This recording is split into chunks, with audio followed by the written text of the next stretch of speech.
ఆడొకటి ఈడొకటి తలమాసినోడు కాంగ్రెస్ ఏం చేసింది అని అంటాడు. కాంగ్రెస్ ఏం చేసింది? దేశానికి స్వతంత్రం తెచ్చింది.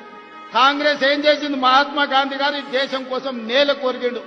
కాంగ్రెస్ ఏం చేసింది? ఈ దేశం కోసం ఇందిరాగాంధీ ప్రాణ త్యాగం చేసింది.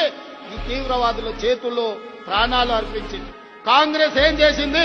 రాజీవ్ గాంధీ దేశాన్ని రక్షించడంలో ఈ దేశం కోసం సర్వం త్యాగం చేసింది.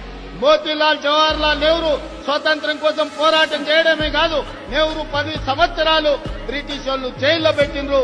వేల కోట్ల రూపాయల ఆస్తులు ఆనాడు దేశం కోసం సర్వం అంకితం చేశారు. ఇవాళ 75 సంవత్సరాల తర్వాత కశ్మీర్ నుంచి కన్యాకుమారి నుంచి కశ్మీర్ వరకు 150 రోజులు 4000 కిలోమీటర్లు మండు టెండల్లో మంచు కొండల్లో పేద ప్రజల కోసం పాదయాత్ర చేసిన రాహుల్ గాంధీ ఈ దేశానికి నాయకత్వం ఇచ్చడానికి 75 ఏళ్ల తర్వాత సొంత ఇల్లు లేని నాయకుడు ఎవరైనా ఉన్నారు అనంటే మన నాయకుడు రాహుల్ గాంధీ గారు. ఇది కాంగ్రెస్ ఈ దేశం కోసం చేసిన త్యాగం అని చెప్పి నేను ఈరోజు చెప్పదలుచుకున్నాను.